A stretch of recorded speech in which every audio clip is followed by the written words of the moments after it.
Post market కోసం news updates అన్నీ రాసుకున్న తర్వాత ఇంకా స్టార్ట్ చేస్తున్నాను అని అనుకునే టైంకి ఇరాన్ దగ్గర నుంచి ఒక రిప్లై వచ్చినట్టు మనీ కంట్రోల్లో నేను ఒక న్యూస్ అయితే మాత్రం చదివాను. దానికి ముందు ఇంకోటి కూడా వచ్చింది. అదేంటంటే యూఎస్ వాళ్ళు ఇరాన్ ఇచ్చిన 14 పాయింట్స్ ప్రపోజల్ ఏదైతే ఉందో దాన్ని రిజెక్ట్ చేశారని చెప్పి. On the other side US bond yield all time hike వెళ్ళిపోయింది. క్రూడ్ ఆయిల్ అయితే మాత్రం $109కి ఆల్మోస్ట్ హిట్ అయింది. గోల్డ్ అయితే 2.5% పడింది. సిల్వర్ 7% పైనే పడింది. ఇన్ఫ్యాక్ట్ మన ఇండియన్ మార్కెట్స్ కూడా స్లైట్ బీరీ షేడ్ అయితే మాత్రం క్లోజ్ అయినాయి. గ్లోబల్ మార్కెట్స్లో ప్రెజెంట్ రైట్ నౌ అయితే మాత్రం హెవీగా బ్లీడ్ అవుతున్నాయి. డౌజోన్స్ అయితే 350 పాయింట్స్ పైన పడినాయి. ఇరాన్ ఇచ్చిన రిప్లై తర్వాత కొంచెం డౌజోన్స్ అయితే మాత్రం రికవరీ అయింది. బట్ మనం క్లారిటీగా తెలుసుకోవాల్సింది నెక్స్ట్ 48 అవర్స్లోని ఇరాన్ ఇచ్చే రిప్లై పైన యూఎస్ ఎట్లాంటి కైండ్ ఆఫ్ డెసిషన్ తీసుకుంటుంది అన్న దాని గురించి కూడా మనం మాట్లాడుకోవాలి. సేమ్ టైం ఏం జరిగితే మండే గ్యాప్ అప్ ఓపెన్ అవ్వడానికి ఛాన్సెస్ ఉన్నాయి, ఏం జరిగితే మండే గ్యాప్ డౌన్ ఓపెన్ అవ్వడానికి ఛాన్సెస్ ఉన్నాయి, ఏం జరిగితే మార్కెట్స్ న్యూట్రల్గా ఉంటుంది అన్న దాని గురించి కూడా మనం మాట్లాడదాం. ట్రంప్ అయితే మాత్రం చైనాను విజిట్ చేసుకొని అండ్ 3 days కంప్లీట్ చేసుకొని మళ్ళీ యూఎస్కి అయితే మాత్రం తను స్టార్ట్ అయ్యారని అప్డేట్ కూడా వచ్చింది.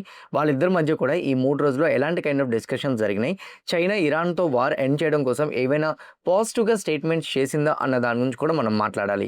సేమ్ టైం వచ్చేసరికి బిట్ కాయిన్ అనాలిసిస్, కొన్ని important stocks like Adani stocks మీద ఒక అప్డేట్ ఉంది. మార్నింగ్ ప్రీ మార్కెట్ అనాలిసిస్లో మళ్ళీ మాట్లాడుకున్నాం, బట్ నేను మీకు క్లారిటీగా మళ్ళీ చెప్తాను. ముత్తూట్ ఫైనాన్స్ కంపెనీ ఈరోజు 5% పైనే పడింది. సో యాక్చువల్గా రిజల్ట్స్ ఎస్టర్డే పాజిటివ్గానే వచ్చాయని మనం మాట్లాడుకున్నాం కదా, మరి ఈరోజు ఎందుకు పడింది, సో దాని గురించి కూడా మనం మాట్లాడదాం. కొన్ని ఇంపార్టెంట్ స్టాక్స్ కూడా ఉన్నాయి అండ్ వాటి యొక్క ఎర్నింగ్స్ కూడా వచ్చినాయి, అవి కూడా అనలైజ్ చేద్దాం. ఈ డాట్స్ అన్నీ కూడా కనెక్ట్ చేసి నేను మీకు వీడియో రూపంలో మీ ముందు తెచ్చి పెడతా. బట్ మీ అందరికి నేను అడిగేది ఒకటే, ఏ పాయింట్ ఆఫ్ వ్యూ అయినా కానీ నేను మా టీం మీకు ఎఫర్ట్స్ పెడుతున్నామని అనిపిస్తే డెఫినెట్గా వీడియోని లైక్ చేయండి. ఛానల్ ఇంకా సబ్స్క్రైబ్ చేసుకోకుండా వీడియో చూస్తూ ఉంటే ఛానల్ కూడా సబ్స్క్రైబ్ చేసుకోండి. ఇదే వీడియో మీ ఫ్రెండ్స్ ఆర్ మీ రిలేటివ్ షేర్ చేస్తే హెల్ప్ అవుతుంది అనుకుంటే వాళ్ళు కూడా షేర్ చేయండి. నా without any delay let's get into our daily market report. Now team, ఈరోజు ఓవరాల్గా మార్కెట్స్ ఎలా క్లోజ్ అయిందన్న దాని గురించి మనం మాట్లాడుకుంటే నిఫ్టీ 0.19% నెగిటివ్గా క్లోజ్ అయితే సెన్సెక్స్ 0.21% నెగిటివ్గా క్లోజ్ అవ్వడం మనం చూసాం. హౌఎవర్ బ్యాంక్ నిఫ్టీ 0.77% నెగిటివ్గా క్లోజ్ అయితే ఫిన్ నిఫ్టీ 0.51% నెగిటివ్గా క్లోజ్ అవ్వడం మనం చూసాం. మిడ్ అండ్ స్మాల్ క్యాప్స్ పరంగా మిడ్ క్యాప్ 0.68% నెగిటివ్గా క్లోజ్ అయితే స్మాల్ క్యాప్ ఏమో 0.61% నెగిటివ్గా క్లోజ్ అవ్వడం అయితే మాత్రం మనం చూసాం. ఇండియా విక్స్ ఈరోజు 0.95% కొంచెం హైయర్ సైడ్ మూవ్ అవుతూ 18.79 దగ్గర అయితే మాత్రం క్లోజ్ అయింది. మీ అందరికీ తెలుసు కదా, స్టార్టింగ్ మనం ఎప్పుడు కూడా టెక్నికల్గా మార్కెట్స్ని ఫస్ట్ అనలైజ్ చేసుకుంటామని. సో టెక్నికల్గా ఫస్ట్ మార్కెట్ గురించి మాట్లాడుకుంటే నిఫ్టీ 0.19 యాక్చువల్గా లెస్ దెన్ 0.5% అంటే దాన్ని న్యూట్రల్ క్లోజ్ అంటాం.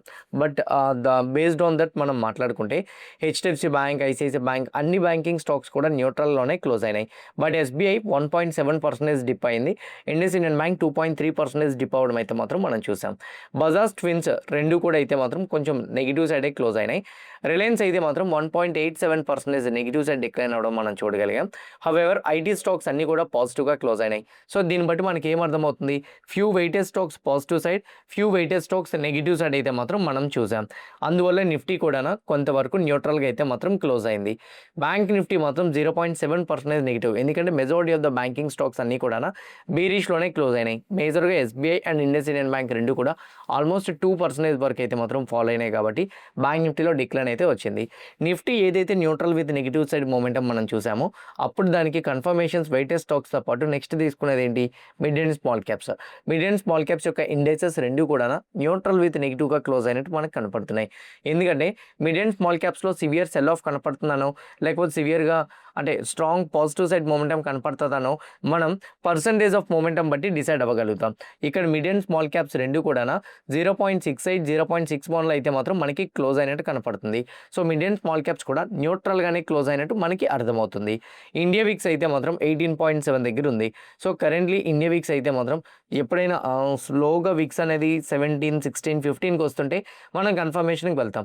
బట్ విక్స్ వచ్చేసరికి 18.79 దగ్గర ఉంది. కాబట్టి మోస్ట్లీ దీన్ని బట్టి అయితే మాత్రం మనం ఇమీడియట్గా డిసైడ్ అవ్వలేము మార్కెట్స్లో పాజిటివ్ సైడ్ మూమెంటం వస్తుందని.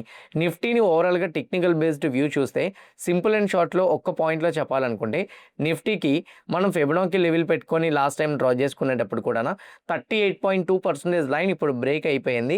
దీన్ని కానీ okay so major scenario retest చేయడానికి పైకి వెళ్ళొచ్చు, తర్వాత డిప్ అవ్వచ్చు అని కూడా మనం మాట్లాడుకున్నాం.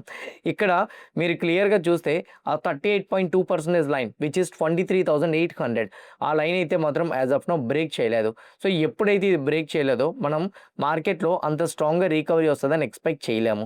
సో కరెంట్లీ అయితే మాత్రం నా పాయింట్ ఆఫ్ వ్యూలో 23,800 ప్రీవియస్ ఉన్న బీరిష్ ట్రెండ్కి 38.2% లైన్ అనేది ఒక ఇంపార్టెంట్ సపోర్ట్ లెవెల్. సో దానికి 23,800 లెవెల్ ఏదైతే ఉందో అది బ్రేక్ అయితేనే మనం స్ట్రాంగ్ మూమెంటం చూడగలుగుతాం అనేది నా ఒపీనియన్. సో అది అప్ సైడ్ బ్రేక్ అవ్వలేకపోతే మాత్రం ఎయిదర్ బీరిష్ షేడ్ కానీ లేకపోతే ఇక్కడే ఇలాగా ఒక range bound kind of momentum అయినా చూడడానికి ఛాన్స్ అయితే మాత్రం ఉంటుంది. నౌ ఇది వీకెండ్ అనాలిసిస్. సో ఫ్రైడే వరకు మాట్లాడుకుంటే సో మార్కెట్ లాస్ట్ 2 డేస్లో రికవరీ అవ్వడానికి ట్రై చేసింది, కానీ రికవరీ అవ్వలేకపోయింది. స్టిల్ బీరిష్ సైడే మార్కెట్ హోల్డ్ అవ్వడానికి మనకి మేజర్గా కనిపిస్తున్నట్టు ఇప్పుడైతే మాత్రం ఈ రోజు వరకు రియాక్ట్ అయిందని బట్టి అయితే మాత్రం మనకు అర్థమైంది. హౌఎవర్ గ్లోబల్ మార్కెట్స్ పరంగా చెక్ చేసుకుంటే గ్లోబల్ మార్కెట్స్ అయితే మాత్రం డౌ జోన్స్ 276 పాయింట్స్ నెగిటివ్లో క్లోజ్ అయితే ట్రేడ్ అవుతుంటే నాస్డాక్ ఏమో 380 పాయింట్స్ నెగిటివ్లో అయితే మాత్రం ట్రేడ్ అవుతుంది. యూరోపియన్ మార్కెట్స్ 1% పైన బీరిష్ ట్రేడ్ అవుతున్నాయి. ఏషియన్ మార్కెట్స్ కూడా ఫాలో అవుతున్నాయి. గ్లోబల్ మార్కెట్స్ ఫాలో అవడానికి నేను బాండ్స్లోకి వెళ్ళి చూస్తే యూఎస్ 10 years యొక్క బాండ్ ఈల్డ్ అయితే మాత్రం ఆల్ టైమ్ హై దగ్గర ట్రేడ్ అవుతుంది. బాండ్ ఈల్డ్ పెరిగింది అని అంటే గుర్తుపెట్టుకోండి ఇంట్రెస్ట్ రేట్స్ మోస్ట్లీ హైక్ అవ్వడానికి అవకాశాలు ఎక్కువగా ఉంటాయి. సో మేబీ ఒకవేళ మార్కెట్స్లో ఫియర్ అనేది అందువల్ల స్టార్ట్ అయిందని నేను అనుకుంటున్నా. Not only US markets, Japan bond yield same time bank of England వాళ్ళది కూడా బాండ్ ఈల్డ్స్ పెరుగుతున్నాయి. యూరోపియన్ యొక్క బాండ్ ఈల్డ్స్ కూడా పెరుగుతున్నాయి. ఇండియన్ బాండ్ ఈల్డ్స్ కూడా పెరుగుతున్నాయి. బాండ్ ఈల్డ్స్ అనేది బేసిక్గా గ్లోబల్ ఎకానమీకి అయితే మాత్రం ప్రాపర్ పాజిటివ్ ఇండికేషన్ అయితే మాత్రం కాదు. మెజారిటీ ఆఫ్ ద ఇన్వెస్టర్స్ అయితే మాత్రం మోస్ట్లీ ఇంట్రెస్ట్ రేట్స్ హైక్ చేసే ఛాన్సెస్ ఉంటాయి. అందుకోసం బాండ్స్లోకి ఇన్వెస్ట్మెంట్ని స్ప్లిట్ చేస్తూ ఉంటారు. బాండ్స్ పెరుగుతున్నాయనంటే ఇన్వెస్ట్మెంట్స్ అటువైపు వెళ్ళడానికి ట్రై చేస్తున్నాయని అర్థం. ఈక్విటీ మార్కెట్స్ మీద ల్యాక్ ఆఫ్ కాన్ఫిడెన్స్ ఉండేటప్పుడే బాండ్స్లో ఇన్వెస్ట్మెంట్ వెళ్తుంటుంది. మార్కెట్స్ ఫాలో అవ్వడానికి ఇది ఒక రీజన్ అనేది నా ఒపీనియన్. రెండో రీజన్ ఇంకోటి ఏంటంటే కమోడిటీస్లో ఉన్న crude price as of now $108 దగ్గర అయితే మాత్రం ట్రేడ్ అవుతుంది. క్రూడ్ ఆయిల్ WTI అయితే మాత్రం $103.78 దగ్గర అయితే మాత్రం ట్రేడ్ అవుతుంది. Brent oil, crude oil WTI రెండు కూడా కరెంట్లీ వచ్చేసరికి 2% అబవ్ పాజిటివ్లో అయితే మాత్రం ట్రేడ్ అవుతున్నాయి. బాండ్ ఈల్డ్ ఒక పక్క పెరుగుతుంది, ఇంకో పక్క క్రూడ్ ప్రైస్ కూడా పెరుగుతుంది. ఈ రెండు పెరుగుతునేటప్పుడు ఆబ్వియస్లీ గోల్డ్ అండ్ సిల్వర్లో డిక్లైన్ అనేది కనపడుతుంది. అందుకే గోల్డ్ ఆల్మోస్ట్ 2.55% డిక్లైన్ అవుతుంటే సిల్వర్ 7.45% అయితే మాత్రం డిక్లైన్ అయింది. అండ్ గ్లోబల్ మార్కెట్స్ కూడా కంప్లీట్గా నెగిటివ్లోనే ట్రేడ్ అవుతున్నాయి. అసలు ఇప్పటివరకు వచ్చిన అప్డేట్స్ ఏంటి, నెక్స్ట్ సడన్గా నేను రికార్డింగ్ స్టార్ట్ చేసే ముందు ఇరాన్ వాళ్ళు కొన్ని స్టేట్మెంట్స్ ఇచ్చారన్నాను కదా, ఆ అప్డేట్ ఏంటి? సో ఆ అప్డేట్ ప్రకారంగా నెక్స్ట్ 48 hours అనుకునేటట్టు జరిగితే మండే గ్యాప్ అప్ ఎందుకు చూస్తాము అది మనం క్లారిటీగా ఫస్ట్ మాట్లాడుకుందాం. ఇప్పటివరకు ఉన్న టెక్నికల్ అనాలిసిస్లో మార్కెట్స్లో నిఫ్టీలో అయితే మాత్రం బీరిష్ సైడే మ్యాక్సిమం బీరిష్ సైడే ఉండడానికి ఛాన్సెస్ ఉండేటట్టు కనపడుతుంది, లేదా కన్సాలిడేషన్ ఫేజ్లో ఉండేటట్టు కనపడుతుంది. గ్లోబల్ మార్కెట్స్ కూడా బీరిష్ సైడే చూపెడుతున్నాయి. సో ఓవరాల్గా ఇప్పటివరకు ఉన్న అప్డేట్స్ అయితే మాత్రం బీరిషే. నా 3 వరకు నేను రికార్డింగ్ స్టార్ట్ చేద్దామని ఫస్ట్ న్యూస్ కలెక్ట్ చేశాను కదా, ఫస్ట్ వాటి గురించి మాట్లాడదాం. వాటి గురించి మాట్లాడేటప్పుడు చైనాకి ట్రంప్ 3 days విజిట్లోని ఫైనల్గా వచ్చిన కన్క్లూజన్స్ ప్రకారంగా మాట్లాడుకుంటే ట్రంప్తో పాటు 15 మంది టాప్ కంపెనీ CEOs అందరూ వెళ్ళారు. అందులోని మేజర్గా Boeing company CEO, Nvidia CEO, Apple CEO and next వచ్చేసరికి some other important company CEOs కూడా అక్కడికి విజిట్ చేయడం జరిగింది. అందులో కొన్ని డీల్స్ అయితే జరిగాయని చెప్పారు. బోయింగ్ దగ్గర జెట్స్ని చైనా వాళ్ళు కొనుక్కోవాలని ఒక ఒప్పందం జరిగింది. ఎన్విడియా దగ్గర నుంచి అయితే మాత్రం semi conductor chips, same time air related chips ఏవైతే ఉన్నాయో వాటిని బై చేయడానికి చైనా వాళ్ళు యాక్సెప్ట్ చేశారు. అండ్ అలానే అగ్రికల్చర్ రిలేటెడ్గా ఫెర్టిలైజర్స్ మీద ఒక మేజర్ డీల్ అయితే మాత్రం చేసుకున్నారని కూడా చెప్పారు. వీటి పరంగా అయితే మాత్రం ఒక పక్క పాజిటివ్గా తీసుకోవచ్చు. ట్రేడ్ డీల్ మీద ఒక కొలిక్ రాలేదని చెప్పారు. ఇది ఒక పక్క చిన్నది నెగిటివ్, మైల్డ్ నెగిటివ్గా మనం అనుకోవచ్చు. అయితే మైల్డ్ నెగిటివ్ ఎందుకన్నానంటే మెజారిటీ ఆఫ్ ద కంపెనీస్ తోటి వీళ్ళు డీల్స్ ఆల్రెడీ యాక్సెప్ట్ చేసుకున్నారు. $30 billion యొక్క ఇంపోర్ట్ ఎక్స్పోర్ట్ ట్రేడ్ డీల్ని కూడా పెంచుకుంటామని ఒక టార్గెట్ని కూడా పెట్టుకున్నారు కాబట్టి వరి అవ్వాల్సిన అవసరం లేదు. ట్రంప్ చైనాతో కూడా కొన్ని స్టేట్మెంట్స్ చేశారు. ఆ స్టేట్మెంట్స్ పరంగా ఏంటంటే ట్రంప్ చెప్తున్న దాని ప్రకారంగా అయితే చైనాకి రిక్వెస్ట్ చేశారు. ఏంటి ఆ రిక్వెస్ట్? ఇరాన్ని ఒప్పించే బాధ్యత మీరే తీసుకోండి, ఫస్ట్ వన్. సెకండ్ వన్ వచ్చేసరికి ఇరాన్ న్యూక్లియర్ వెపన్ని యూజ్ చేయకూడదు, దానికి మీరు కూడా అడ్డు చెప్పాలి. So that is the second one. Third one వచ్చేసరికి ఇరాన్కి మిలిటరీ యాక్షన్స్ పరంగా అయితే మాత్రం వాళ్ళు చేయడానికి మీ సైడ్ నుంచి మిలిటరీ రెస్పాన్స్ ఇవ్వడం తగ్గించండి. So that is the third one. Fourth one, ఈ పీస్ డీల్ కోసం మీరు కూడా భాగస్వామ్యం అవ్వండి అని చెప్పి ట్రంప్ అయితే మాత్రం చైనా వాళ్ళని రిక్వెస్ట్ చేయడం జరిగింది. అండ్ చైనా వాళ్ళు కూడా దీనికి పాజిటివ్గా రిప్లై ఇచ్చారని ట్రంపే డైరెక్ట్ స్టేట్మెంట్ చేశారు. అండ్ కపుల్ ఆఫ్ డేస్ ఇక్కడ నేను ఉండడం వల్ల చాలా ఆనందంగా ఉందని, సేమ్ టైం వీళ్ళతో ఇప్పటి వరకు నేను మాట్లాడుకున్న ట్రేడ్ డీల్స్ ఏవైతే ఉన్నాయో సో వీటన్నిటిని కూడా కమింగ్ డేస్లో ఇంప్లిమెంటేషన్తో స్టార్ట్ చేస్తామని చెప్పి, అండ్ మోర్ ఓవర్ చైనా ఇప్పుడు ప్రెజెంట్ రైట్ నౌ ఇరాన్కి అగేన్స్ట్గా కాకుండా ఫేవరబుల్గా ఉంటూనే పాజిటివ్గానే దీన్ని డీల్ని కంప్లీట్ చేస్తానని చైనా ఇచ్చిన రిప్లై అయితే మాత్రం నాకు ఎంతో ఆనందంగా ఉందని కూడా ట్రంప్ అయితే మాత్రం స్టేట్మెంట్స్ ఇచ్చారు. ఇంతవరకు బాగానే ఉంది. సో యూఎస్ది చైనాది అయితే మాత్రం ఈ పాయింట్స్ వరకు అయితే మాత్రం బాగానే ఉంది. దాని తర్వాత నేను సడన్గా ఒక న్యూస్ అప్డేట్ని చూశాను. అదేంటంటే యూఎస్ వాళ్ళు ఇరాన్ పెట్టిన 14 పాయింట్స్ ప్రపోజల్ ఏదైతే ఉందో దాన్ని రిజెక్ట్ చేశారు. అందులో యూఎస్ వాళ్ళు చెప్తున్నది ఒకటే, న్యూక్లియర్ వెపన్ డెవలప్మెంట్ని ఫస్ట్ మాట్లాడదాం, దాని తర్వాత ఏదైనా మాట్లాడదాం.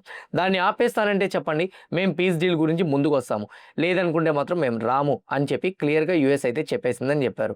ఇరాన్ సైడ్ నుంచి ఫారెన్ మినిస్టర్ కొన్ని స్టేట్మెంట్స్ చేశారు. ఎందుకంటే అతను మన ఇండియాకి వచ్చారు. అతను చెప్పిన దాని ప్రకారంగా ఇండియాకి ఎప్పుడు కూడా మేము సాయం చేస్తూనే ఉంటాం. ఇంకోటి, ఈరోజు ఇండియా యూఏఈతో కూడా డీల్ చేసుకుంది. ఏం డీల్ చేసుకుంది? ఎల్పిజి సప్లై చేయడానికి. సేమ్ టైం కొన్ని అదర్ డీల్స్ కూడా వాళ్ళు యూఏఈతో అయితే మాత్రం ఇండియా వాళ్ళు కంప్లీట్ చేసుకున్నారు. అది ఒక పక్క ఇండియాకి అయితే మాత్రం పాజిటివ్గా మనం అనుకోవచ్చు. మేజర్గా ఎల్ఎన్టీ లాంటి కంపెనీస్ కూడా పాజిటివ్, ఎందుకంటే ఇన్ఫ్రా డెవలప్మెంట్స్ ఎక్కువగా ఎల్ఎన్టీతోనే ఎక్కువగా యూఏఈ వాళ్ళు టైఅప్ అయి ఉన్నారు. So on the other side వచ్చేసరికి ఈ ఎల్పిజి పరంగా డైరెక్ట్ సప్లై కోసం అయితే మాత్రం మనకి యూఏఈ వాళ్ళకి ఈ అగ్రిమెంట్ కూడా జరుగుతున్నట్టు ఇండియా వాళ్ళు అప్డేట్ ఇచ్చారు. దానికి ఇరాన్ కూడా స్పందించింది.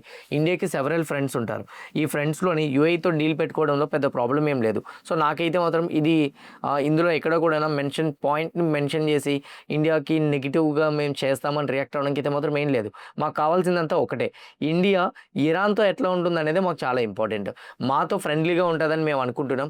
అందువల్ల షిప్స్, స్ట్రైట్ ఆఫ్ హార్మూజ్లో ఉన్న షిప్స్ ఏవైతే ఉన్నాయో వాటన్నింటినీ ఇండియా వెజల్స్, అంటే ఇండియా ఫ్లాగ్తో ఉన్న అన్ని వెజల్స్ని కూడా మేము రిలీజ్ చేయడానికి సిద్ధంగా ఉన్నామని చెప్పి ఇరాన్ యొక్క ఫారెన్ మినిస్టర్ అబ్బాస్ అర్గచి అయితే మాత్రం స్టేట్మెంట్స్ ఇచ్చారు. దీని తర్వాత ఇంకో స్టేట్మెంట్ కూడా ఇచ్చారు. యూఎస్ మా ప్రపోజల్ని రిజెక్ట్ చేసింది. స్ట్రైట్ ఆఫ్ హార్మూజ్ నుంచి నెక్స్ట్ ఏ షిప్స్ అయినా కానీ ఎలా వెళ్తాయి అనేది మేము కూడా ఆలోచిస్తాము. ఎందుకంటే మేము కూడా ఈ మధ్యలో మిలిటరీ యాక్షన్స్ని మొదలు పెట్టాలన్న ఆలోచన మాకు కూడా లేదు. నెగోషియేషన్స్ చేసుకొని పీస్ డీల్ కంప్లీట్ చేద్దామని మాకు కూడా ఉంది. దీన్ని కంటిన్యూ చేయాలని మేము అనుకోవట్లేదు. కాకపోతే యూఎస్ మాటలు మారుస్తూ ఉంటుంటే వాళ్ళ మీద మాకు నమ్మకం పోతుంది. మేజర్గా మేము అమెరికన్స్ అయితే మాత్రం నమ్మం. వాళ్ళు ఎప్పటికైనా కానీ మళ్ళీ కూడా మా మీద థ్రెట్ చూపించడానికి అవకాశాలు ఎక్కువగా ఉంటాయి. ఒకవేళ కానీ అగ్రిమెంట్ మీద మేము సైన్ చేయాలంటే మాత్రం ముందు మేము ఇచ్చిన మ్యాండేట్స్ని వాళ్ళు ఫుల్ఫిల్ చేస్తేనే మేము చేస్తాం. కానీ ఇప్పుడు వాళ్ళు రిజెక్ట్ చేశారని చెప్తున్నారు కదా, మాది యుద్ధం కొనసాగించడానికి మాకు అవకాశాలు ఎక్కువ ఉన్నాయి. మేము ఇలానే కంటిన్యూ చేస్తాం. సైడ్ ఆఫ్ హార్మూజ్ నుంచి షిప్స్ అయితే వెళ్తాయని మేము ముందు అనుకున్నాం, కానీ ఇప్పుడు వెళ్ళమని వెంటనే నేను డెసిషన్ మార్చుకుంటున్నానని చెప్పారు. ఇది చెప్పిన వెంటనే ఇంకో స్టేట్మెంట్ కూడా వచ్చింది. ఆ స్టేట్మెంట్ ఏంటంటే వీళ్ళు చెప్తున్న దాని ప్రకారంగా ఇప్పుడే, అంటే నేను ఎండ్ చేస్తున్నప్పుడే మళ్ళీ యూఎస్ వాళ్ళ దగ్గర నుంచి రిప్లై వచ్చింది. అమెరికా వాళ్ళు రిజెక్ట్ చేశారని వచ్చింది. దాని తర్వాత నేను రిప్లైస్ ఇచ్చినవి ఏవైతే ఉన్నాయో వాటిని చూసి మళ్ళీ వాళ్ళు మాకు డైరెక్ట్గా ఫోన్ కాల్ చేశారు. ఏం చేశారు? ఫోన్ కాల్ చేసి ఓకే మనం మళ్ళీ మాట్లాడుకుందాం, నెగోషియేట్ చేసుకుందాం, పీస్ డీల్ చేద్దాం అని చెప్పారంట. నెక్స్ట్ 48 అవర్స్లోని ఈ పీస్ డీల్ గురించి ఏం మాట్లాడతారని చాలా ఇంపార్టెంట్. ఇంకోటి ఏంటంటే క్లియర్గా ఇరాన్ కూడా చెప్పింది, చైనా మీద మాకు చాలా రెస్పెక్ట్ ఉంది, చైనాతో మాకు చాలా ట్రేడ్ డీల్స్ ఉన్నాయి. మేజర్గా మాకు ఇప్పుడు ప్రెజెంట్ రైట్ నో చైనా వాళ్ళు ఒక బిగ్ స్ట్రాటజిక్ పార్ట్నర్స్ కూడా, వాళ్ళకి మాకు డైరెక్ట్ డీల్స్ అవుతున్నాయి కూడా. ఈ టైంలోని చైనా దీనికి కానీ మీడియేటింగ్గా వ్యవహరిస్తానంటే నేను చాలా హ్యాపీగా ఫీల్ అవుతానని చెప్పి ఇరాన్ యొక్క ఫారెన్ మినిస్టర్ స్టేట్మెంట్స్ కూడా చేశారు. అంటే చైనా యాజ్ ఆఫ్ నో ఇరాన్తో కాంటాక్ట్ అవుతుంది, ఇరాన్ని ఒప్పిస్తుంది అని చెప్పి కరెంట్లీ అతను ఇచ్చే స్టేట్మెంట్స్ బట్టి అర్థమైపోతుంది. ట్రంప్ కూడా ముందు రిజెక్ట్ చేసింది ఏదైతుందో ఇమీడియట్గా ఫోన్ కాల్ చేసి మాట్లాడుకుందామని ఏదైతే చెప్పారో ఇది కూడా పాజిటివ్గానే మనం ఎక్స్పెక్ట్ చేయొచ్చు. So as of now next 48 అవర్స్లోని ఇప్పుడున్న పాజిటివ్ అప్డేట్స్ కానీ అయితే ఇలాంటి కైండ్ ఆఫ్ స్టేట్మెంట్స్ ఇంతకు ముందు కూడా జరిగాయి. కూర్చుందాం, మాట్లాడుకుందాం, చేసుకుందామని. మార్కెట్స్కి వీటిని కంప్లీట్గా ఇంకా నమ్మడం ఆపేసినాయి. ఆ స్ట్రైట్ ఆఫ్ హార్మూజ్ ఎప్పుడైతే ఓపెన్ అవుతుందో అప్పుడే మార్కెట్స్ క్లియర్ కట్గా పాజిటివ్గా తీసుకుంటాయి. సో అట్లీస్ట్ మీట్ అవ్వడానికి వచ్చినా కానీ పాజిటివ్గా తీసుకుంటాయి. ఇలా డైరెక్ట్ స్టేట్మెంట్స్ తోటి పెద్దగా మార్కెట్స్ తీసుకోవట్లే. నార్మల్గా అయితే మాత్రం ఇది పాజిటివ్నే. కానీ ఇట్లాంటి news updates I mean week ఒక 2-3 రావడంతో మార్కెట్స్ పెద్దగా పట్టించుకోలేదని నేను అనుకుంటున్నా. అందుకే డౌ జోన్స్ కూడా స్టిల్ నెగిటివ్లోనే ఉంది. అండ్ బాండ్స్ కూడా ఆల్ టైమ్ హై దగ్గర ఉన్నాయి. క్రూడ్ ఆయిల్ కూడా స్లోగా స్పైక్ అవుతూ 108కి మళ్ళీ వెళ్ళిపోయింది. సో క్రూడ్ ఆయిల్ WTI కూడా 104కి వెళ్ళిపోయింది. నెక్స్ట్ 48 అవర్స్లోని సో చైనా కానీ క్రూషియల్ రోల్గా ప్లే చేసి ఇరాన్ని ఒప్పించి కానీ ఒకవేళ కానీ యూఎస్తో పీస్ డీల్కి కన్ఫర్మ్ చేస్తే మాత్రం maybe Monday markets gap up మనం చూడడానికి అవకాశాలు ఉంటాయి. ఇరాన్ వాళ్ళు యూఎస్ దగ్గర నుంచి ఫోన్ కాల్ వచ్చింది అన్నారు కదా, ట్రంప్ ఇప్పుడు ఈవినింగ్ ఏమో అగ్రెసివ్ స్టేట్మెంట్ చేశాడు అనుకోండి, ఇరాన్కి బుద్ధి చెప్తాం, అలా చెప్తాం, ఇలా చెప్తాం, అలా ఉంటుందని చెప్పారనుకోండి, maybe Monday markets negative scenario continue చేయడానికి అవకాశాలు ఎక్కువ ఉంటాయి. అంటే నెగిటివ్ ర్యాలీ కంటిన్యూ చేయడానికి అయితే మాత్రం ఎక్కువగా ఉంటాయి, బీరిష్ మొమెంటం. లేదు ఇవేమీ లేదనుకోండి, జస్ట్ స్టేట్మెంట్స్తోని ఇలానే యూఎస్ కూడా ట్రంప్ సైడ్ నుంచి కూడా స్టేట్మెంట్స్ వచ్చి ఇరాన్ సైడ్ కూడా స్టేట్మెంట్స్ వచ్చి ఇన్ టర్మ్స్ ఆఫ్ యాక్షన్స్లో కానీ ప్రూవ్ చేయలేకపోయారు అనుకోండి, మార్కెట్స్ న్యూట్రల్గా ఓపెన్ అవుతాయి. సో ఇవి 3 అప్డేట్స్ ప్రకారంగా చూద్దాం నెక్స్ట్ 48 అవర్స్ ఏం జరుగుతుంది అనేది. సాటర్డే ఈవినింగ్ నేను వీక్లీ అనాలిసిస్ చేస్తాను కదా, అందులో మళ్ళీ మీకు కవర్ చేసి అయితే మాత్రం చెప్తాను. నా కరెంట్లీ ఈరోజు బిట్ కాయిన్, గోల్డ్, సిల్వర్ వాటి గురించి మనం మాట్లాడుకుంటే బిట్ కాయిన్లో అయితే మాత్రం కరెంట్లీ 80,596 దగ్గర అయితే మాత్రం ట్రేడ్ అవుతుంది. బిట్ కాయిన్ అయితే మాత్రం యాజ్ ఆఫ్ నౌ మీరు క్లియర్గా చూస్తే I mean gold and silver కన్నా బిట్ కాయిన్ అయితే మాత్రం కొంచెం స్టేబుల్గా మూవ్ అవుతుంది. గోల్డ్ అండ్ సిల్వర్ కంప్లీట్గా లాస్ట్ 2 to 2.5 months నుంచి కన్సల్టేషన్లో ఉండిపోయింది. కానీ బిట్ కాయిన్ 65,000 నుంచి 82,000 17,000 పాయింట్స్లో పాయింట్స్ అయితే మాత్రం మొమెంటం ఇవ్వడం మనం చూడగలిగాం. ఆల్రెడీ మనకు ఒక రెసిస్టెన్స్ లెవెల్ బ్రేక్ అయిపోయింది కాబట్టి స్లోగా బిట్ కాయిన్లో మనం హయ్యర్ సైడ్ మొమెంటం చూడడానికి ప్రాబబిలిటీస్ ఉంటుందని నేనైతే అనుకుంటున్నా. 84,500 నెక్స్ట్ రెసిస్టెన్స్ లెవెల్. ఎనీథింగ్ ఈ రెసిస్టెన్స్ లెవెల్ కానీ బ్రేక్ చేయగలిగితే స్లోగా మనం అప్ సైడ్ మొమెంటం చూస్తాం అనేది నా వ్యూ. సో ఎనీథింగ్ ఒకవేళ కానీ 78,000 బ్రేక్ అవ్వకపోతే ఇలానే హైయర్ సైడ్ మొమెంటం చూస్తామని నేను అనుకుంటున్నా. గోల్డ్కి క్రూషియల్ సపోర్ట్ లెవెల్ ఇందాక మనం మాట్లాడుకునేటప్పుడు మార్నింగ్ 4,675 అది బ్రేక్ అయిపోయింది, మళ్ళీ ఫాలో అవుతుంది. గోల్డ్ ప్రెజెంట్ రైట్ నౌ అయితే మాత్రం లోవర్ హైస్ ఫామ్ చేస్తుంది. రీసెంట్లో కానీ గోల్డ్ ఒకవేళ కానీ బ్రేక్ అయితే మాత్రం మేబీ 4,352 వరకు మనం డిక్లైన్ చూసే ఛాన్సెస్ అయితే మాత్రం ఉన్నాయి. ఈరోజు డే ఎండ్ అయ్యేసరికి గోల్డ్ కానీ టెక్నికల్గా 4,500 లెవెల్ కానీ బ్రేక్ చేయగలిగితే maybe another round of fall మనం గోల్డ్ని చూసే ఛాన్స్ ఉంటుంది. ఆల్మోస్ట్ 4,352 వరకు డిక్లైన్ అయితే మాత్రం మనం గోల్డ్లో చూడొచ్చు. అయితే గోల్డ్ ఇంకా పడే ఛాన్స్ ఉందా, ఇక మీద మనం కొనొచ్చానంటే గుర్తుపెట్టుకోండి, బాండ్ డీల్స్ పెరుగుతునేటప్పుడు సేమ్ టైం వచ్చేసరికి క్రూడ్ ఆయిల్ ప్రైస్ పైక్ అవుతునేటప్పుడు బంగారం మీద ప్రెజర్ అనేది పడుతుంది. సో గోల్డ్ డిప్ అయ్యే ఛాన్సెస్ ఉంటాయి. నాకు లాంగ్ టర్మ్కి ఇంపార్టెంట్ అని మీరు అనుకుంటే మాత్రం మీ ఇన్వెస్ట్మెంట్స్ని కొంచెం స్ప్లిట్ చేసి ఇన్వెస్ట్మెంట్స్ చేసుకోండి. కంప్లీట్గా ఒకేసారి ఒకటే ప్రైస్ దగ్గర మీరు కానీ అమౌంట్ని కంప్లీట్గా లాక్ చేసుకుందామని అనుకుంటే యాజ్ ఆఫ్ నో గోల్డ్లో ఇన్వెస్ట్మెంట్ చేయడం అయితే మాత్రం కరెక్ట్ కాదు. ఇంకా గోల్డ్ వీక్ మూమెంటం చూపించే ప్రాబబిలిటీస్ ఎక్కువగా ఉన్నాయి. అందువల్ల గోల్డ్ ఒకవేళ కానీ ఫాల్ 4,350 ఆ లెవెల్స్కి వస్తే మేబీ మనం దాన్ని ఆపర్చునిటీగా తీసుకోవచ్చు. బట్ కరెంట్లీ ఇప్పుడున్న స్టేజ్లో దాన్ని ఆపర్చునిటీగా తీసుకోవడం అంత కరెక్ట్ పాయింట్ కాదనేది నా opinion. So as of now అయితే మాత్రం 4,500 crucial support level for gold. Silver last 10 daysలో 15% వరకు పెరగడంతో ఇప్పుడు కొంచెం ప్రాఫిట్ బుకింగ్ మూమెంటం వస్తుందని నేనైతే అనుకుంటున్నా. గ్లోబల్ పరంగా కూడా as of now economic tensions మళ్ళీ రైజ్ అవ్వడంతో సిల్వర్లో ఈ డిప్ అయితే మాత్రం మనం చూస్తున్నాం. సిల్వర్ కానీ 81 బిలో ఈరోజు డే ఎండ్ అయ్యేసరికి కానీ కనపడితే స్లోగా సిల్వర్ నెక్స్ట్ 72 వరకు డిప్ అయ్యే ఛాన్సెస్ అయితే మాత్రం ఉంటాయి. ఇది నా ఒపీనియన్. గోల్డ్, సిల్వర్, బిట్ కాయిన్లో మీరు యాక్టివ్గా ట్రేడ్ చేద్దాం అనుకుంటే కింద కామెంట్ బాక్స్లో నేను డెల్టా ఎక్స్చేంజ్ రిఫరల్ లింక్ ఇస్తున్నా. డెల్టా ఎక్స్చేంజ్ గురించి చెప్పడానికి ఒక్కటేనండి, మీకు నార్మల్గా MCXలో ట్రేడ్ చేయాలనుకోండి 11:30, 11:40 వరకే మీరు ట్రేడ్ చేయడానికి అవుతుంది. But when it comes to delta exchange 24/7 మీరు గోల్డ్లో, సిల్వర్లో ట్రేడ్ చేసుకోవచ్చు. Second one, you will have an leverage. Okay, so మీకు ఇందులో లివరేజ్ ఉంటుంది. 50 times గోల్డ్ అండ్ సిల్వర్లో మీకు లివరేజ్ ఉంటుంది. బిట్ కాయిన్లో అయితే 200 times లివరేజ్ ఉంటుంది. That is an another opportunity. And most one next opportunity ఏంటంటే 24/7 మీరు ట్రేడ్ చేసుకోవచ్చు, లివరేజ్ ఉంటుంది, వీటికి ఎక్స్పైరీ అనేది ఉండదు అనమాట.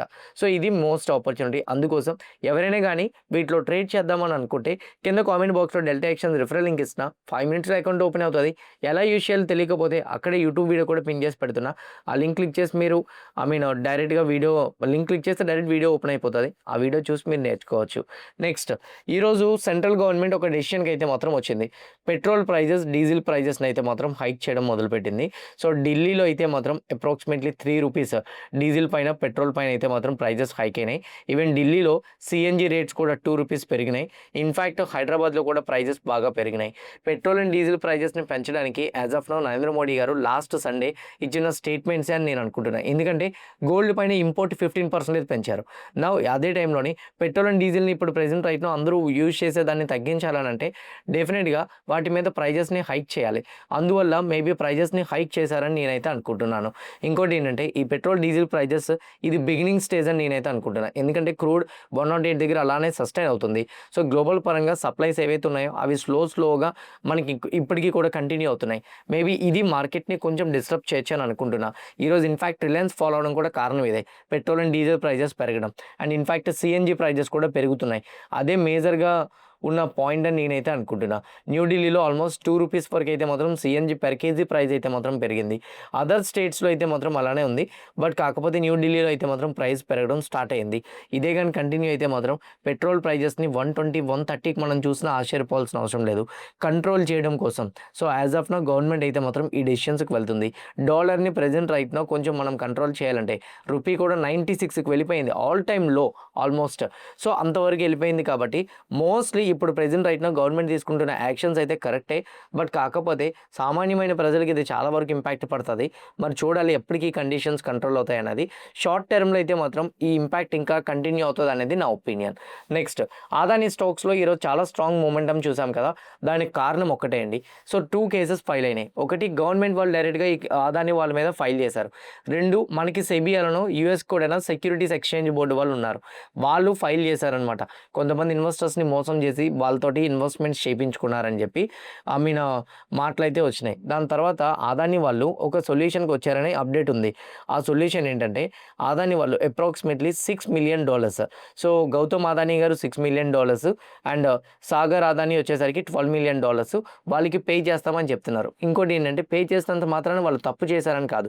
ఈ ఇష్యూని సార్ట్ అవుట్ చేయడం కోసం కావాల్సిన ఇన్వెస్ట్మెంట్స్ అమౌంట్స్ ఏవైతే ఉన్నాయో ఏదైనా అమౌంట్స్ పే చేయాల్సినవి ఉంటే అంటే కొన్ని రూల్స్‌ని అతిక్రమించి మేము చేశామని మీకు అనిపిస్తే మేము ఫైన్ అయితే పే చేయగలుగుతామని చెప్పి అదానీ వాళ్ళు ముందుకొచ్చారని అందుకే ఈ ఇష్యూని కొంచెం స్మూత్ వేలో తీసుకొని వెళ్ళి క్లోజ్ చేస్తామని చెప్పి బ్లూంబర్గ్‌లో అప్డేట్స్ అయితే మాత్రం వచ్చినాయి. దాని తర్వాత అదానీ వాళ్ళు ప్రామిస్ కూడా చేశారంట. అదేంటంటే $10 బిలియన్ వరకు అయితే మాత్రం యూఎస్‌లో ఇన్వెస్ట్మెంట్ చేస్తాము. 15,000 జాబ్స్‌ని కూడా యూఎస్‌లో మేము క్రియేట్ చేయడానికి సిద్ధంగా ఉన్నామని.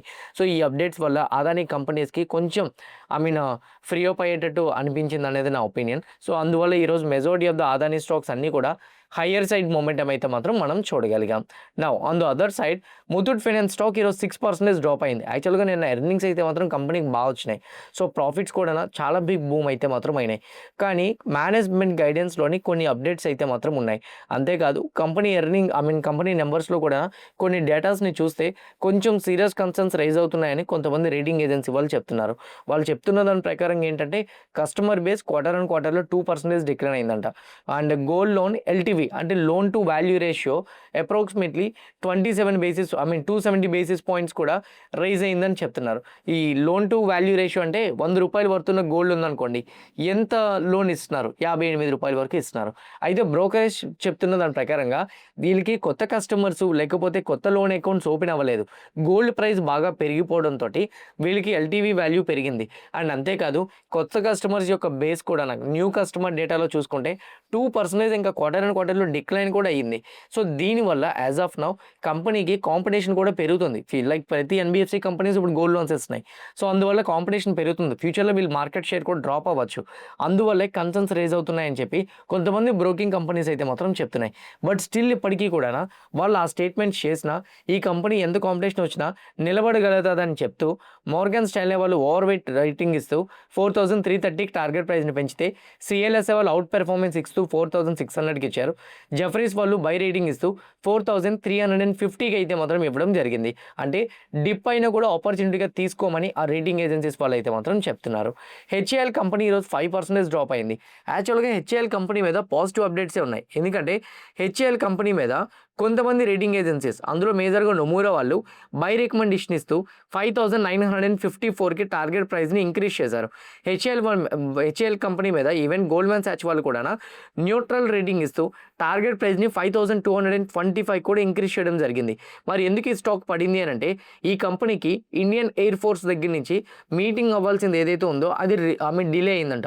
డిలే అవ్వడానికి కారణం ఏంటంటే వీళ్ళు సబ్మిట్ చేయాల్సిన డాక్యుమెంట్స్ కొన్ని రివ్యూస్ కొన్ని వెరిఫికేషన్ కావాల్సిన డాక్యుమెంట్స్ ఏవైతే ఉన్నాయో వాటన్నిటిని కూడా సబ్మిట్ చేయలేదని చెప్తున్నారు. అలా సబ్మిట్ చేయకపోవడం వల్ల ఈ రివ్యూ లేట్ అయింది. రివ్యూ లేట్ అయితే మోస్ట్లీ ఆర్డర్స్ తగ్గిపోతాయి, లేదా ఆర్డర్స్ డిలే అవుతాయి, తగ్గిపోవు డిలే అవుతాయి, పేమెంట్స్ కూడా డిలే అవుతాయి. దీనివల్ల వీళ్ళకి రెవెన్యూ తగ్గే ఛాన్సెస్ ఉంటాయి క్వార్టర్లీలో. అందువల్ల స్టాక్ అయితే ఫాల్ అయింది. బట్ కంపెనీ మీద అయితే మాత్రం అందరూ పాజిటివ్ రేటింగ్స్ అయితే మాత్రం ఇచ్చారు. On the other side Tata Motors personal vehicles company earnings వచ్చినాయి. ఎర్నింగ్స్ వచ్చిన తర్వాత ఈ కంపెనీ ఆల్మోస్ట్ 8% పెరగడం అయితే మాత్రం మనం చూడగలిగాం. టాటా మోటార్స్ కంపెనీ పరంగా చెక్ చేసుకుంటే ఎర్నింగ్స్ ఫస్ట్ మనం చూస్తే ఇక్కడ మీరు క్లియర్గా చూడండి.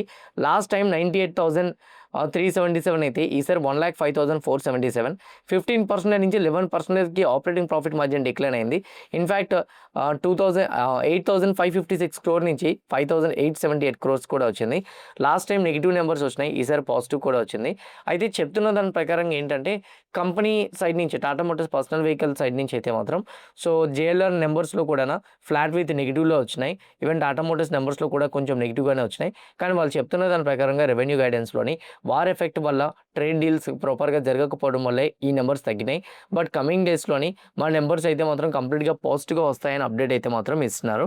అండ్ అంతేకాదు టాటా మోటార్స్ మీద అయితే మాత్రం కొంతమంది రేటింగ్ ఏజెన్సీస్ వాళ్ళ యొక్క నెంబర్స్ని కూడా చేంజ్ చేశారు.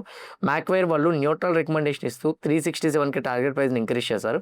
జెఫ్రీస్ వాళ్ళు అయితే మాత్రం అండర్ పెర్ఫార్మెన్స్ ఇస్తూ 300కి టార్గెట్ ప్రైస్ని ఇచ్చారు. ఇంతకుముందు 310 ఇచ్చారు, ఇప్పుడు 300కి అయితే మాత్రం ఇవ్వడం జరిగింది. బట్ కాకపోతే మేనేజ్మెంట్ ఇచ్చే గైడెన్స్ మరీ వర్స్ట్ ఎక్స్పెక్టేషన్స్ కాకుండా కొంచెం బెటర్ వేలో వచ్చాయని చెప్తున్నారు. ఇన్ఫ్యాక్ట్ నొవామా వాళ్ళు కూడా 470కి టార్గెట్ ప్రైస్ని అయితే మాత్రం ఈ కంపెనీ మీద ఇంక్రీజ్ చేశారు. హుడ్కో కంపెనీలో ఈరోజు మోర్ దాన్ 6% డిక్లైన్ అయితే మాత్రం మనం చూడగలిగాం. హుడ్కో కంపెనీ యొక్క ఎర్నింగ్స్ కూడా వచ్చినాయి. సో ఆ నెంబర్స్ లాస్ట్ టైంతో కంపేర్ చేసుకుంటే ఈసారి అయితే మాత్రం కొంచెం న్యూట్రల్గానే వచ్చినాయని అనుకుంటున్నా. ఎందుకంటే 2,845 నుంచి 3,563.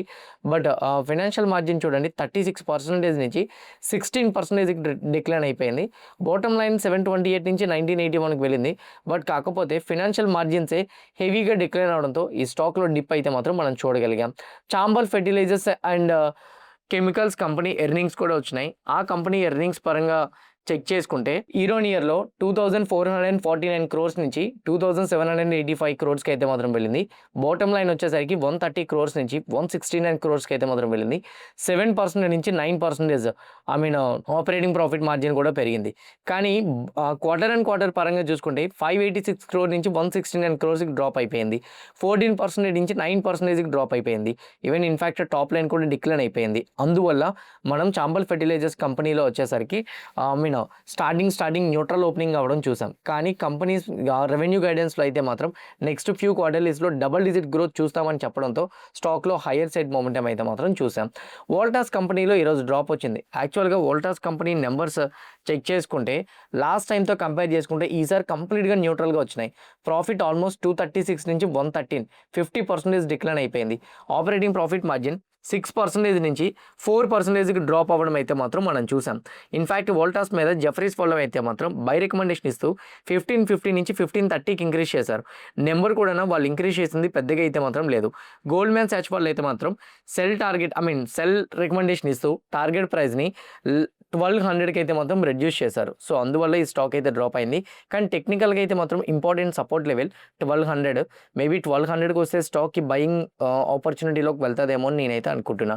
యునైటెడ్ స్పిరిట్స్ కంపెనీ ఈరోజు 7% వరకు హయ్యర్ సైడ్ మూమెంటం అయితే మాత్రం మనం చూడగలిగాం. యునైటెడ్ స్పిరిట్స్ యొక్క ఎర్నింగ్స్ కూడా వచ్చినాయి. ఎర్నింగ్స్ చూస్తే లాస్ట్ టైం 2,946 crore అయితే ఈసారి 3,054 crore. ఆపరేటింగ్ ప్రాఫిట్ మార్జిన్ 17% నుంచి 19%కి వెళ్ళింది.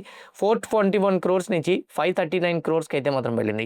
Top line, bottom line, operating profit margins 3 increase అవ్వడంతో మనం యునైటెడ్ స్పిరిట్స్ కంపెనీలో హయ్యర్ సైడ్ మొమెంటం చూడగలిగాం. అంతేకాదు యునైటెడ్ స్పిరిట్స్ కంపెనీ మీద గోల్డ్‌మ్యాన్ సాచ్ వాళ్ళు బై రికమెండేషన్ ఇస్తూ 1480కే టార్గెట్ ప్రైస్‌ని కూడా ఇంక్రీజ్ చేయడం అయితే మాత్రం జరిగింది. So positive upgrades, same time positive guidance, positive earnings ఉండడంతో స్టాక్‌లో హయ్యర్ సైడ్ మొమెంటం అయితే మాత్రం మనం చూడగలిగాం. డాటా ప్యాటర్న్స్ కంపెనీ ఒకానొక స్టేజ్‌లో 8% నుంచి 9% వరకు మనకి డిక్లైన్ అయింది. ఎందుకంటే కంపెనీ యొక్క ఎర్నింగ్స్ వచ్చినాయి. ఎర్నింగ్స్‌లోని లాస్ట్ టైంతో కంపేర్ చేసుకుంటే 396 crore నుంచి 345 crore డిక్లైన్ అయింది. ఆపరేటింగ్ ప్రాఫిట్ మార్జిన్ 38 నుంచి 56%కి వెళ్ళింది. కానీ బాటమ్ లైన్ 114 నుంచి 138 crore. ఎక్స్‌పెక్టేషన్స్ దీనికన్నా ఎక్కువగానే ఉన్నాయి. బట్ కాకపోతే టాప్ లైన్ తక్కువ రావడం, సేమ్ టైం ఆర్డర్ బుక్ కూడా అనుకునే నెంబర్స్ కన్నా కొంచెం న్యూట్రల్‌గా రావడంతో స్టాక్‌లో కొంచెం ప్రెజర్ అయితే మాత్రం మనం చూడగలిగాం. ఇవి మేజర్‌గా ఉన్న న్యూస్ అప్డేట్స్ అయితే. హోప్ క్లియర్ కట్‌గా నేను కవర్ చేసిన ప్రతి న్యూస్ అప్డేట్ కూడా అర్థమైందని నేను అనుకుంటున్నా.